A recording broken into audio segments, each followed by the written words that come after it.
பண்டி, அங்க பாரு பண்டி, இப்பவே கொஞ்சம் பேர் வந்துட்டாங்க. இன்னும் கொஞ்ச நேரத்துல நிறைய பேர் வந்துருவாங்கன்னு நினைக்கிறேன்.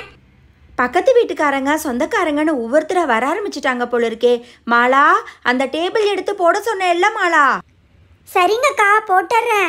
மறந்தே போயிட்டேன். இந்த பசங்க ரிசப்ஷனில் வைக்கிறதுக்காக டேபிள், அதுக்கப்புறம் வர்றவங்களுக்கு கொடுக்கறதுக்கு சந்தன குங்குமம், ரோஜா பூ, பன்னீர்னு எல்லாத்தையும் எடுத்து வச்சிருக்காங்கங்க.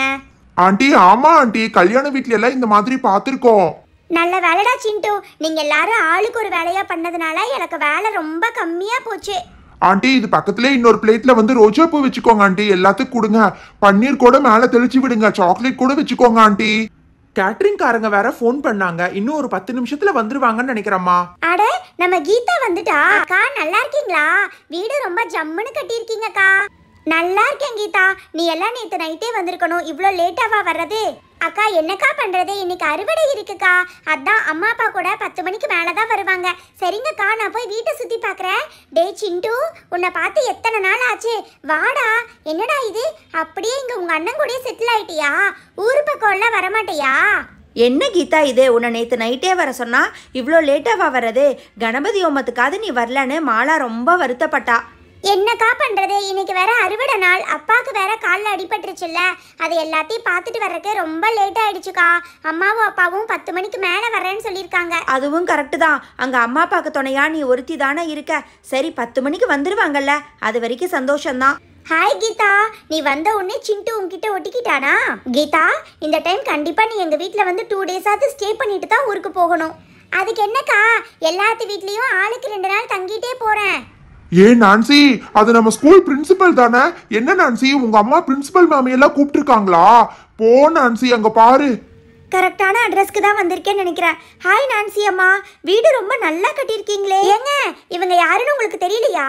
இவங்க தான் நம்ம நான்சி ஸ்கூலோட பிரின்சிபல் அம்மா. இந்த ஏரியாலேயே வச்சு பெரிய ஸ்கூல் இதுதாங்க. ஓ, தட்ஸ் ரைட். நேத்து கூட நியூஸ்ல உங்க ஸ்கூல் பத்தி ரொம்ப பெருமையா போட்டிருந்தாங்களே.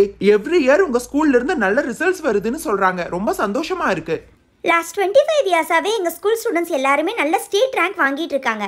ஆனால் நான் ஸ்டூடெண்ட்ஸ் கிட்ட எப்பவுமே ரொம்ப ஃப்ரெண்ட்லியாக தான் சார் நடந்துப்பேன். ஐயோ போச்சு, பிரின்சிபல் மேடம் வர்றாங்க. அம்மா என்னை இறக்கி விடுங்கம்மா, இல்லாட்டி எங்க பிரின்சிபல் மேம் ரொம்ப திட்டுவாங்கம்மா. டே சிண்டு, நீ எதுக்குடா தேவையில்லாம பயப்படுற? நான் அந்த மேம் கிட்ட பேசிக்கிறேன். My god, what is this? Chintu, இவ்வளோ பெரிய பையனாயிட்டு உங்கள் அம்மா மடியில் படுத்துட்டு இருக்கியே, கீழே இறங்கு. தனியாக சேரில் உட்கார மாட்டியா? இதை என்கரேஜ் பண்ணாதீங்க மேம். நான் சொன்னால் எங்கள் மேடம் கேட்குறான். நீங்களாவது ஸ்கூலில் நல்லா அட்வைஸ் பண்ணுங்க. சரி ஓகே, நான் மேலே போய் வீட்டை சுற்றி பார்த்துட்டு வந்துடுறேன். வாவ், வீடு உண்மையாகவே ரொம்ப நல்லா இருக்கே. பண்டி, நான்சி, நீங்கள் 2 பேர் இங்கே தான் இருக்கீங்களா? ஏங்க, அது நம்ம என்ஜினியர் சார் தானே? ஒய்ஃபை கூப்பிட்டு வர்றாரு. இப்போ தான் உங்கள் ஒய்ஃபை முதல் முறையாக பார்க்குறேன். ரொம்ப அழகாக இருக்காங்களே. வாவ், இது எனக்கே பெரிய சர்ப்ரைஸ் தான். இன்னைக்கு யூஎஸ் போறதா சொல்லிட்டு இருந்தாரு. பரவாயில்ல, நம்ம ஃபங்க்ஷனுக்காக பிளானை மாத்திட்டாருன்னு நினைக்கிறேன். வாங்க இன்ஜினியர் சார், இத்தனை நேரம் நீங்க யூஎஸ்ல இருப்பீங்கன்னு நினைச்சேன்.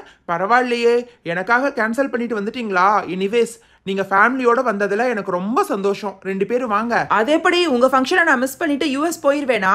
இறங்குமா. வாவ், இதுதான் நீங்கள் சொன்ன ஃபேமிலியா? வீடு ரொம்ப நல்லா இருக்கே, சூப்பராக கட்டியிருக்கீங்க. நம்ம வீடு கூட இவ்வளோ நல்லா கட்டினதே இல்லை. இந்த மாதிரி ஆர்கிடெக்சர் எல்லாம் இந்தியாவில் பண்ண முடியாதுன்னு சொல்லுவீங்க. இப்போ ஃபாரினில் கட்டியிருக்க மாதிரி கட்டியிருக்கீங்க. அப்போது நமக்கும் இதே மாதிரி ஒரு வீடு கட்டிடுவீங்கல்ல? இதுதான் ஃபர்ஸ்ட் ட்ரையல். ஃபாரின்ல கட்டுற மாதிரி வீடு இங்க கட்ட முடியுமான்னு ஒருத்தர் கேட்டாரு. நான் கட்டி காமிச்சிட்டேம்மா.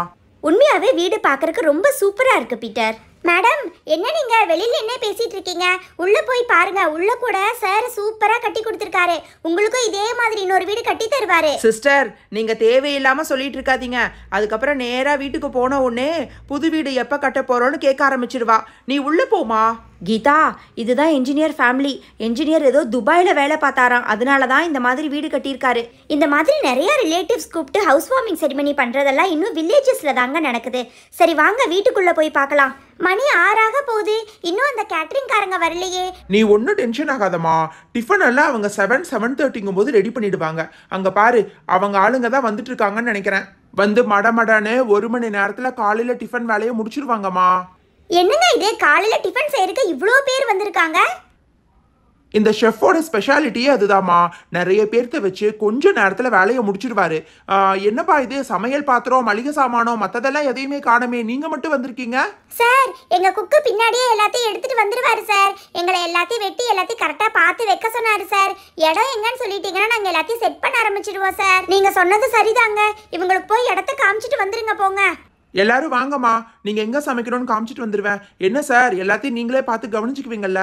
என்னால இங்க எல்லாம் வந்து நிக்க முடியாது சார், நான் கெஸ்ட் கவனிக்க வேண்டியது இருக்கு. இந்த இடத்த நீங்க ஃபுல்லா யூஸ் பண்ணிக்கலாம், ஒன்றும் ப்ராப்ளம் இல்லை. சார் அதெல்லாம் ஒன்றும் தேவையில்லை சார். இங்கேயே ஷெட்டை போட்டு சமையல் வேலையை ஆரம்பிச்சிடறோம். ஏதாவது தேவைன்னா மட்டும்தான் சார் உங்களை கூப்பிடுவோம். தேவையில்லாமல் உங்களை தொந்தரவு பண்ண மாட்டோம். அப்புறம் நான் சொல்ல மறந்துட்டேன், உங்க குக்கு ஃபோன் பண்ணி இந்த மாதிரி மழை வேற பெய்யற மாதிரி இருக்கு, ஷெட்டு போடணும்னு சொன்னாரு. நீங்க தாராளமா இந்த இடத்துல ஷெட்டு போட்டுக்கலாம், யாரும் உங்களை எதுவும் சொல்ல மாட்டாங்க. ரொம்ப சந்தோஷம் சார். அதை பற்றி நானே கேட்கணும்னு நினச்சிட்டு இருந்தேன், நீங்களே சொல்லிட்டீங்க. இங்கேயே ஷெட்டு போட்டுக்கிறேன் சார். அங்கிள் என்ன அங்கிள் இது சின்னதா ஷெட்டு போடுறீங்க? அப்படின்னா சமைக்கிறதுக்கு மட்டும்தான் ஷெட்டு போடுறீங்களா? அப்ப சப்போஸ் வந்து கெஸ்ட் எல்லாம் சாப்பிட்டு இருக்கும்போது மழை பெஞ்சிருச்சுன்னா என்ன பண்றது? தம்பி யாரு சார் ரொம்ப தெளிவாக பேசுகிறான். தம்பி பயப்படாதப்பா, உங்கள் கெஸ்ட் எல்லாம் யாரும் மழையில் நனையாத மாதிரி நாங்கள் மேலே இந்த மாதிரி ரூஃப் போட்டுருவோம். ஹாய் பண்டி, மேல இந்த மாதிரி போட்டதுக்கு அப்புறம் சூப்பர் ஆயிடுச்சுல்ல. நம்மளும் பேசாம முடியிற வரைக்கும் இங்கே இருக்கலாம் பண்டி.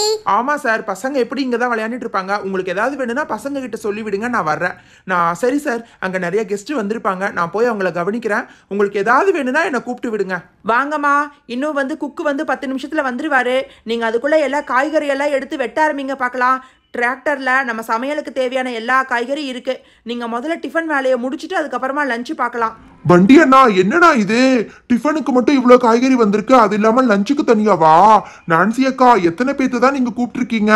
இவ்வளோ சமையலும் 1 hourல முடிச்சிருமா? டே சிண்டு, அதை வேடிக்கை பார்க்க தானடா இங்கே நின்றுட்டு இருக்கோம், நீ ஏன்டா இப்படி கேள்வி மேலே கேள்வி கேட்டுட்டு இருக்க? இங்கே பாருங்கம்மா, நம்ம குக்கு ஏற்கனவே சொல்லியிருப்பாருன்னு நினைக்கிறேன். காலையில் டிஃபனுக்கு கத்திரிக்காய் முருங்கைக்காய் போட்ட சாம்பார், 5 வகையான சட்னி, பூரிக்கு மசால். சார் தெரியும் சார், எல்லாம் தெரியும். வெங்காயம், தக்காளி, கத்திரிக்காய், முருங்கைக்காய், உருளைக்கிழங்கு எல்லாத்தையும் 5 நிமிஷத்துல வெட்டி வச்சிடறோம் சார். ரொம்ப சந்தோஷம். நம்ம குக்கு 5 நிமிஷத்தில் வந்துருவாரு. அதுக்குள்ளே நீங்கள் எல்லாத்தையும் வெட்டி வச்சிருங்கம்மா. அடுத்தது இந்த மளிகை சாமானமும் பாத்திரமும் ஏன் இன்னும் வரலன்னு தெரியலையே. ஹாய் வண்டி அண்ணா, இந்த அக்காங்க எல்லாம் பாத்தீங்களா? இவ்வளோ பேர் காய்கறி வெட்டுறதுக்கு மட்டும் வந்திருக்காங்களா? பாவம் பண்டி, இவங்க ரொம்ப நேரம் இங்கேயே உட்காந்து காய்கறி எல்லாம் வெட்டி முடிச்சுட்டு தான் வீட்டுக்கு போகணும்ல. நான்சி அப்படியெல்லாம் இல்லை நான்சி, இவங்க எல்லாரும் ஃப்ரெண்ட்ஸ் நான்சி. நல்லா பேசிட்டே ஜாலியாக தான் வெட்டுவாங்க. நம்ம இங்கே தானே இருக்க போகிறோம், நீ வேணா பாரு, 10 நிமிஷத்துல இது எல்லா காய்கறியும் வெட்டி முடிச்சிருவாங்க பாரு. என்ன பசங்களா, நீங்க எல்லாரும் நல்லா ட்ரெஸ் பண்ணிருக்கீங்க. ஆமா, உங்க வீட்ல தானே புனியார்ச்சனை நடக்குது. நீங்க அங்க இல்லாம இங்க என்ன பண்ணிட்டு இருக்கீங்க? காய்கறி வெட்டுறது எல்லாம் இதுக்கு முன்னாடி பார்த்ததே இல்லையா? அக்கா, இந்த மாதிரி நிறைய காய்கறி வெட்டி நிறைய சமையல் பண்றதெல்லாம் இதுக்கு முன்னாடி நாங்க டிவியில தான் பார்த்திருக்கோம். இப்பதான் நேர்ல பாக்குறோம். பாக்குறக்கே செம ஜாலியா இருக்குக்கா. இன்னும் கொஞ்ச நேரத்துல ஒரு குக்கு வருவாரு. அவரே நீங்க இங்க நின்னுட்டு இருக்கிறத பார்த்தா சத்தம் போட்டாலும் போடுவாரு. அதனால அந்த பக்கமா போய் நின்னுக்கோங்க போங்க. ஏய் நான்சி, நான் கூட உங்ககிட்ட கேட்கணும்னு நினைச்சேன். உங்க அப்பா இந்தியாலேயே வச்சு ரொம்ப ஃபேமஸான குக்கை வந்து புக் பண்ணிருக்காராமா? அப்படியா? ஆமா பண்டி, என்கிட்ட கூட சொன்னாரு. நானும் இது வரைக்கும் அவரை நேர்ல பார்த்ததே இல்ல. அதான் பார்க்கலான்னு வெயிட் பண்ணிட்டு இருக்கேன். அக்கா, நாங்க எல்லாரும் அவரை பார்க்க தான் வெயிட் பண்ணிட்டு இருக்கோம். அவரை பார்த்துட்டு தான்க்கா போவோம். என்னம்மா அங்கே காய்கறி வெட்டுறதெல்லாம் எப்படி போயிட்டுருக்கு? சமையல் பாத்திரம், மளிகை சாமானம் எல்லாம் வந்துருச்சு பாருங்க. வந்து எல்லாரும் ஒவ்வொன்றா எடுத்து வைங்கம்மா. வாங்க. இதில் என்ன இருக்குது? துவரம் பருப்பு, உளுந்து பருப்பு, உப்பு, சர்க்கரை, காஃபி பவுடர் என்னாச்சுன்னு தெரியல, வரமிளகா எல்லாம் இருக்குது. ஹை பண்டியண்ணா, சமையல் பாத்திரம் கூட வந்துருச்சு. அங்க பாருங்க எவ்வளோ பாத்திரம் வந்திருக்குன்னு. ஒரு 10 வடச்சட்டி, அப்புறம் 10 அண்டா எல்லாம் வந்திருக்குண்ணா. அப்படின்னா அந்த குக் அங்கிள் இன்னும் கொஞ்ச நேரத்துல வந்துருவாருன்னு நினைக்கிறேன். நம்ம பார்த்துட்டே போலாம்ண்ணா. ஏ பண்டி, வந்துட்டாரு பண்டி. அங்க பாரு, அவர் தான் குக்குன்னு நினைக்கிறேன். அங்கிள், நீங்க தான் சமைக்க போறீங்களா? நீங்க தான் இந்தியாலே வச்சு ஃபேமஸான குக்குன்னு சொல்றாங்க. அப்படியெல்லாம் இல்லைப்பா, எல்லாம் நம்ம சமைக்கிறதுல தான் இருக்குது. சமைக்கிறப்ப நம்ம எப்பவுமே வந்து கடவுளை மனசில் நினச்சிட்டு சமைக்கணும். அங்கிள், எதுக்கு அங்கிள் இவ்வளோ அடுப்பு? என்னப்பா இப்படி சொல்லிட்ட? மணி 6:15 ஆச்சு. 7:30 போது டிஃபன் ரெடியாக இருக்கணுமில்ல. அதனால தான் இந்த மாதிரி 4 அடுப்பை வச்சு செஞ்சோம்னா அரை மணி நேரத்தில் எல்லாம் தயாராகிடும். ஒன்று சாம்பாருக்கு, ஒன்று வந்து மசாலுக்கு, அந்த ஒன்று வந்து பூரி போட்டு எடுக்கிறக்கு. இங்கே யாருக்கு பூரினா ரொம்ப பிடிக்கும்? அங்கிள், எங்க எல்லாத்துக்குமே பூரி மசால்னா ரொம்ப பிடிக்கும் அங்கிள். செய்ய போறீங்களா? என்னம்மா நீ உங்கள் வீட்டு விசேஷத்துக்கு என்ன சமையல்னு நீ என்ன கேட்டுன்னு இருக்க? சரி சரி, இன்னைக்கு என்ன வேணும்னு சொல்லட்டுமா? அங்கிள் எங்களுக்கு தெரியும் அங்கிள். என்னன்னா இட்லி, தோசை, அதுக்கப்புறமா வந்து ஊத்தாப்பம், பூரி மசால், அதுக்கப்புறமா வந்து கத்திரிக்காய் முருங்கைக்காய் சாம்பார், அதுக்கப்புறமா வந்து 5 சட்னி அங்கிள். பரவாயில்லையே, எல்லாத்தையும் தெரிஞ்சு வச்சிருக்கீங்க. சரி, இன்னும் 5 நிமிஷத்துல நான் சமையல் வேலையை ஆரம்பிக்க போறேன். நீங்க இந்த பக்கம் நிக்காம அந்த பக்கமா போறீங்களா?